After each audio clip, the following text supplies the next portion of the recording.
Bismillahirrahmanirrahim. Assalamualaikum. Halo kalian, apa kabar?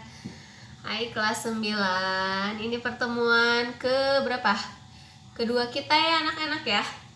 Minggu kemarin untuk kelas 9 Ibu sudah menjelaskan tentang apa ya?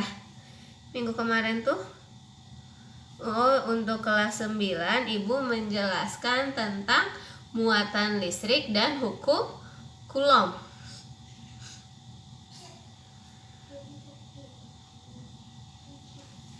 Ini materi minggu kemarin. Sedangkan untuk materi hari ini, Ibu akan membahas tentang medan listrik dan potensial listrik. Oke, ini bahasan kita kali ini ya. Untuk kelas 9 muatan listrik dan hukum Coulomb sudah kita bahas di pertemuan ke-1 minggu kemarin. Sedangkan untuk bahasan kita hari ini adalah tentang medan listrik dan potensial listrik. Oke, jangan lupa nama Ibu adalah Ibu Indah. Sebelum Ibu lanjut ke medan listrik dan potensial listrik, Ibu nanya dulu, masih ingat kah bahasan kita minggu kemarin tentang muatan listrik? Apa itu muatan listrik? Betul, muatan listrik itu adalah muatan yang yang memiliki nilai. Jadi waktu kemarin ada muatan listrik positif yang kita sebut dengan proton, ada muatan listrik negatif yang kita sebut dengan elektron, gitu kan? Gimana kemarin cara supaya sebuah benda yang netral menjadi listrik? Iya, betul, dengan cara diganggu. Contohnya si rambut yang kering digosok sama penggaris. Benar, itu materi kita minggu kemarin. Selanjutnya, minggu kemarin juga kita ngebahas tentang hukum Coulomb ya. Hukum Coulomb itu dibahas di minggu kemarin. Bunyinya apa? Hukum Coulomb adalah interaksi antara dua muatan listrik yang terpisah oleh jarak. Itu hukum Coulomb ya. Yang kemarin kita tulis rumusnya apa? F sama dengan kakiku rorombeheun. Benar. Dimana K-nya itu kemarin berapa nilainya? 9 kali 10 pangkat 9 Newton meter kuadrat per kolom kuadrat. Kemudian apa lagi? Q1, Q2 nya adalah muatan listrik. Satuannya apa muatan listrik tuh? Coulomb. Kemudian R-nya itu adalah jarak, satuannya adalah meter, sedangkan F-nya adalah pinter, F-nya adalah gaya, satuannya Newton. Nah, ini bahasan kita minggu kemarin. Kita ngebahas si proton itu positif, elektron yang negatif, kemudian cara membuat listrik statis itu dengan cara mengganggu benda-benda yang netral, kemudian kita bahas hukum Coulomb. Nah, ini bahasan kita minggu kemarin. Oke, berarti karena muatan listrik dan hukum Coulomb udah, kita akan maju ke medan listrik. Kita mulai ya. Oke, di sini. Yes, di sini. Bahasan kita selanjutnya adalah tentang medan listrik. Apa itu medan listrik? Oke, medan. Medan itu adalah tempat, ya kan? Medan listrik di dalam fisika dilambangkan dengan E. Berarti medan itu tempat, listrik itu listrik. Oh, berarti medan listrik tempat listrik. Betul sekali. Nah, di sini medan listrik itu medan yang seperti apa? Nah, ternyata medan listrik ini adalah definisinya ya? Medan listrik adalah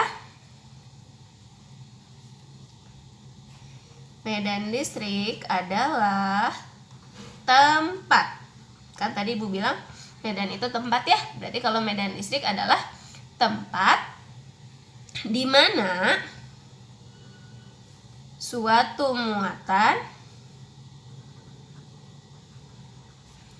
sudah bisa dipengaruhi oleh muatan lain. Oke, contohnya kayak gimana? Contohnya kayak gini.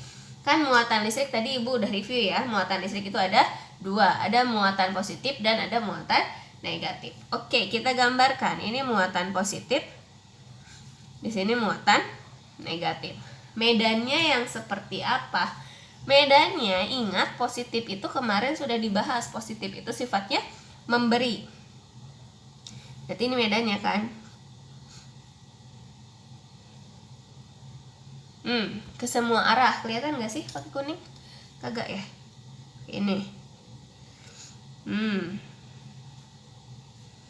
Ini medan listrik. Jadi untuk medan listrik positif dia arahnya keluar. Sedangkan medan listrik negatif dia arahnya masuk.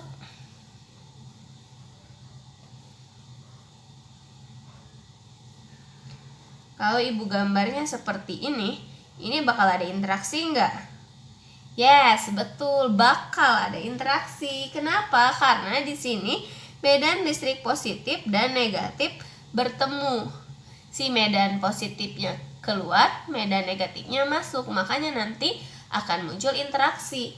Apa interaksinya? Tarik, menarik. Jadi di sini dipengaruhi. Kalau udah bisa dipengaruhi nanti muncul interaksi. Interaksinya kan kemungkinannya dua. Kalau tidak tarik menarik dia tolak menolak. Seperti itu ya. Jadi kamu harus ingat medan listrik positif itu keluar, sedangkan medan listrik negatif ini adalah masuk. Kemudian apakah medan listrik ini karena dia lambangnya E ada kaitannya dengan F? Jelas. Ternyata medan listrik ini adalah hukum Coulomb atau gaya Coulomb dibagi dengan muatan itu sendiri. Berarti kan si hukum Coulomb itu rumusnya kaki kurorombeheun kan? Itu kan ya? Dibagi we si ki. Berarti atas ada 2 ki, bawah ada 1 ki. Boleh kan dicoret 1 ya? Seret. Berarti bisa diasumsikan bahwa E atau medan listrik itu adalah kaki rorombeheun. Apa definisinya? Sama kayak kemarin. K itu konstanta Coulomb 9 kali 10 pangkat 9. Q itu adalah muatan listrik. Satuannya adalah Coulomb. R adalah jarak. Satuannya adalah meter. Sedangkan E ini adalah tadi itu adalah medan listrik. Satuannya adalah Newton per Coulomb. Bisa difahami? Bisa ya. Berarti medan listrik itu adalah gaya dibagi muatannya. Muatannya yang mana? Ya tergantung soal. Dia ditanyakannya si Q1 atau Q2. Kemudian setelah medan listrik ini, Ibu akan lanjut bahasan kita selanjutnya adalah tentang potensial listrik. Oke. Bahasan kita selanjutnya adalah tentang potensial listrik. Potensial listrik ini lambangnya adalah V. Nah, contoh potensial listrik yang paling sederhana itu adalah petir. Kenapa petir? Karena ternyata petir itu adalah elektron. Elektron yang apa? Elektron yang loncat dari satu awan ke awan yang lain, atau dari awan ke bumi. Makanya kenapa kalau misalnya yang namanya petir itu ngeburinya ya, ngeburinya. Jadi petir itu apa ya? Muncul kilatan. Ya si kilatan itu terjadi akibat elektron yang loncat. Kenapa dari awan ke awan lain atau dari awan ke bumi? Nah, ternyata si petir ini menggunakan konsep potensial listrik. Dia mencari dia petir itu memiliki energi yang besar. Jadi supaya dia pindah ke potensial yang kecil.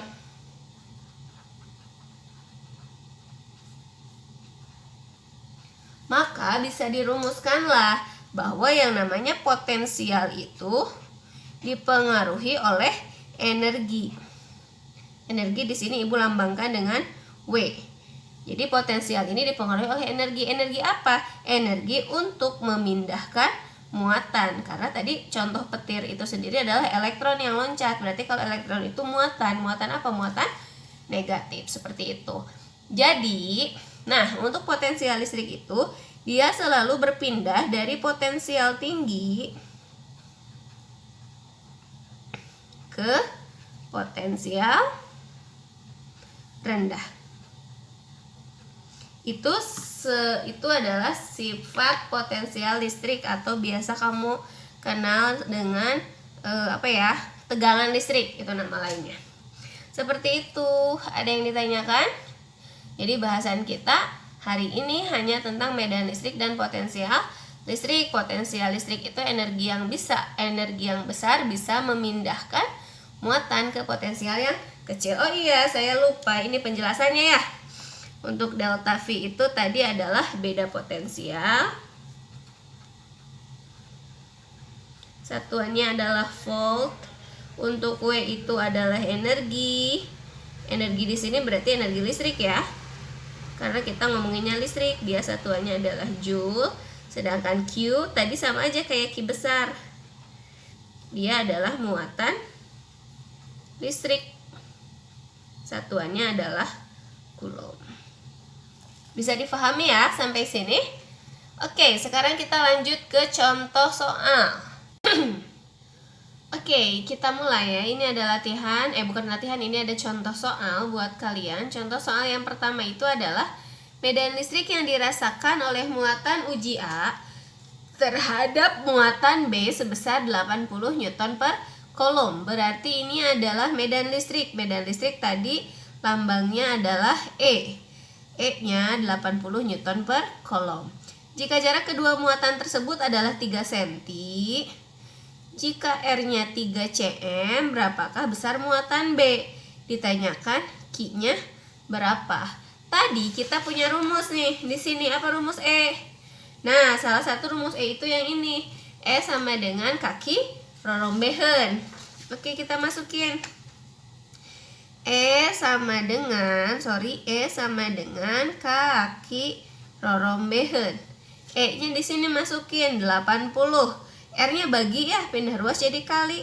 Dikali 3 cm. 3 kali 10 min 2 kuadrat sama dengan K dikali Q. Oke, 80 kali 3 240. 240 kali 3 berarti 700. Benar nggak? 720 min 2 berarti 10 min 4 sama dengan Q. Loh, K-nya kemana? K-nya ini kali, pindah ruas jadi bagi. Besar K itu konstanta, 9 kali 10 pangkat 9. Berarti nilai Q 720 dibagi 9 80. Min 4 nya ditulis. Ini 10 pangkat 9 nya di bawah, kita naikin. Berarti 10 pangkat min 9. Karena tadinya di bawah, dia jadi naik ke atas ya. Ya udah, berarti 80 kali 10 pangkat min 4 ditambah min 9. Berarti min 13 Coulomb. Seperti itu. Itu contoh soal nomor 1. Selanjutnya contoh soal nomor 2. Di sini ada gaya Coulomb yang dialami kedua muatan A dan B adalah sebesar 4 kali 10 pangkat min 4. Berarti kita diketahui di sini ya. Diketahui ini gaya, berarti F sama dengan 4 kali 10 min 4. Jika besar muatan A, berarti QA 4 kali 10 min 6. Dan muatan uji B, berarti QB 4 kali 10 min 12 Coulomb. Pertanyaannya, berapakah besar kuat medan listrik yang dirasakan muatan uji B? Berarti ditanyakannya E oleh B. Karena ini hanya diketahuinya F, QA, dan QB, kita lihat mana rumus E yang ada huruf F. Oh, yang ini. Berarti E sama dengan F dibagi Q. Ya udah, masukin. E sama dengan F dibagi Q. Q apa? Ini pertanyaannya muatan uji B, berarti Q B. Udah, F-nya tadi di sini 4 kali 10 min 4.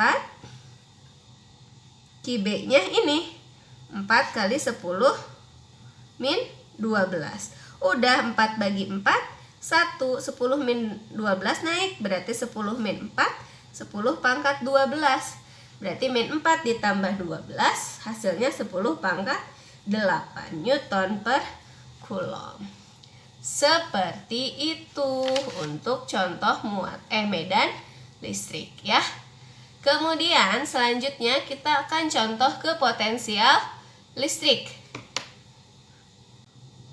Oke, selanjutnya contoh soal nomor 3. Ini adalah tentang beda potensial. Di sini ada contoh soal, berapakah beda potensial kutub-kutub baterai sebuah rangkaian jika baterai tersebut membutuhkan energi? Berarti di sini diketahui ada kata-kata energi ya.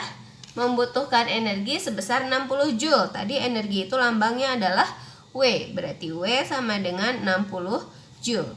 Untuk memindahkan muatan sebesar 20 Coulomb. Muatan itu tadi lambangnya adalah Q. Q-nya 20 Coulomb. Pertanyaannya tadi apa? Berapakah beda potensial? Berarti ditanyakan berapa delta V-nya. Tadi rumusnya yang ini. Delta V sama dengan W dibagi Q. Udah, kita masukin aja. Rumusnya delta V sama dengan W per Q. Delta V-nya dicari, W-nya 60, Q-nya 20. 60 dibagi 20 berarti 3 volt. Gitu kan? Nah, contoh soal yang terakhir adalah sebuah baterai memiliki beda potensial sebesar 1,5 volt. Oke, diketahui beda potensialnya itu 1,5 volt. Kemudian, berapakah besar energi yang diperlukan?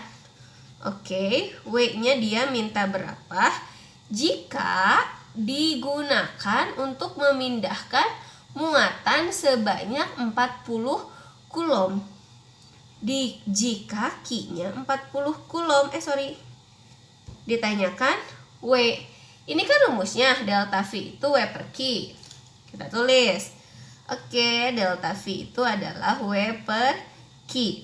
Delta V-nya 1,5. W-nya dicari, Q-nya 40.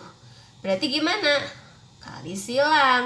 40 ini bagi, pindah ruas jadi kali. Berarti 40 dikali 1,5 itu adalah W. Berarti W sama dengan berapa? 40 dikali 1,5 60 Joule. Seperti itu pertemuan kita yang kedua. Silahkan kalau misalnya ingin mencatat, harusnya dari tadi sih ya mencatat ya.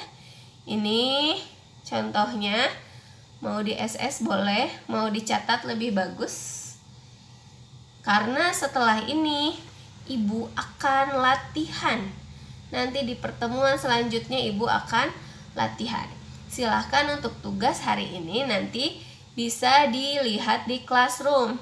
Dan jika ada yang ingin ditanyakan pula, silahkan komen.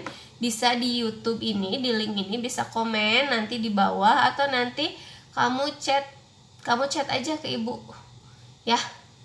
Oke, segitu aja ya untuk pertemuan kali ini. Terima kasih, maaf kalau ada kekurangan. Assalamualaikum.